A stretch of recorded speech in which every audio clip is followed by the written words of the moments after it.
Mass shooting last November inside a Central Texas church left 26 people dead. The shooter, Devin Kelly, was convicted by a military court in 2012 for assaulting his wife and her child. Hey guys, and welcome back to Crime Journal. Please don't forget to like, comment, and subscribe. Let's get started with the case. Little church, a quiet street, a small Texas town, suddenly thrust into the glare of the national spotlight. It's heartbreaking. That church is my family. Devin Patrick Kelly, born February 12, 1991, in New Braunfels, Texas, about 35 miles from Sutherland Springs. Kelly would attend Sutherland Springs High School, where he would have a long disciplinary track record, which included falsifying documents, insubordination, and drug-related offenses. After graduating, Kelly would enlist in the United States Air Force. He served in logistics readiness at Holloman Air Force Base in New Mexico from 2009 to 2014.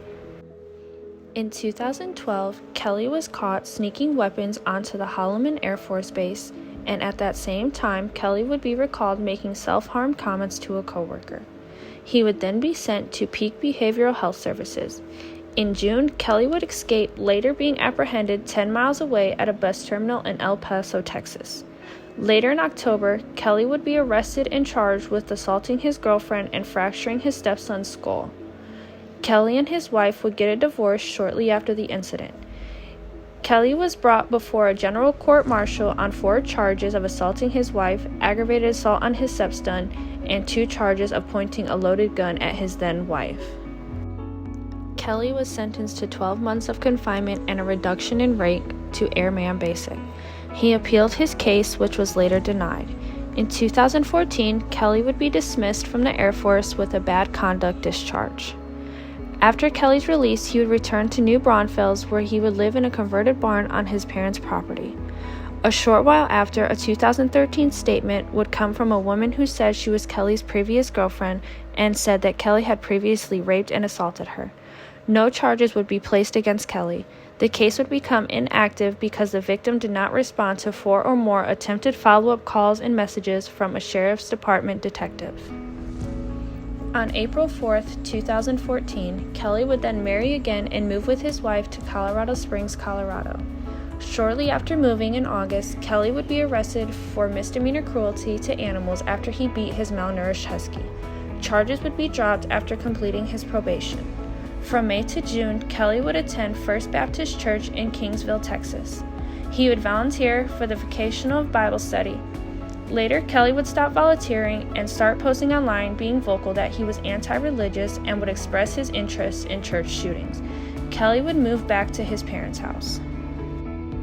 On November 5, 2017, a few minutes before 11 a.m., Kelly would arrive at First Baptist Church in a white SUV.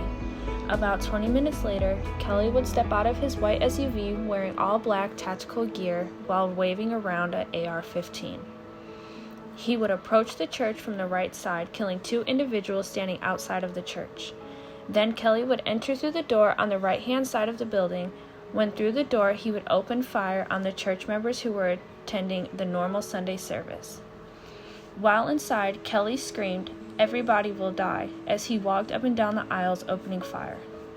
Kelly would empty 15 magazines.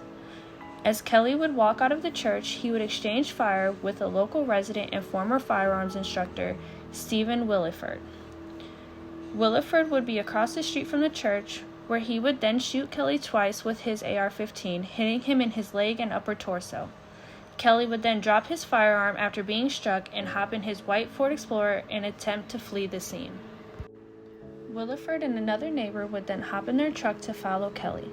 After chasing Kelly for about 10 miles, Williford would call the police and let them know the direction in which Kelly was traveling, letting them know speeds were as fast as 95 miles per hour. During the chase, Kelly would then call his wife and parents to inform them that he just shot up Sutherland Springs Church. While bleeding from his wounds, Kelly would tell his dad how sorry he was and didn't think he was going to survive. Kelly would lose control of his Ford Explorer during the chase, hitting a road sign, flying his car 30 feet at the intersection of Hartfield and Sand Elm Road. Police would arrive at the scene and find Kelly in his car deceased with 3 gunshot wounds, 2 wounds from Williford and 1 self-inflicted wound to the head. Police would also find 2 handguns in Kelly's car that he purchased earlier that day. After the mass shooting, 26 people would be found deceased. 10 women, 7 men, 7 girls, 1 boy, and an unborn fetus. The oldest victim was 77. One victim was 14 years old and was the daughter of Pastor Frank Pomeroy, who was not attending the church the day of the attack. Investigators would later determine the shooting was not motivated by racism or prejudice of religion. 3 days after the shooting, Vice President Mike Pence would visit the crime scene and said, "We will find out why this information was not properly recorded in 2012. We will be working with the leaders in Congress to ensure this never happens again."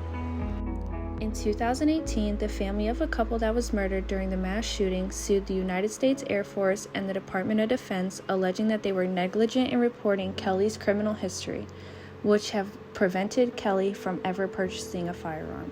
In 2021, a federal judge ruled that the federal government's negligence was mostly responsible for the shooting. Damages were assessed by the federal court, and on April 5, 2023, the survivors and families were awarded $144 million.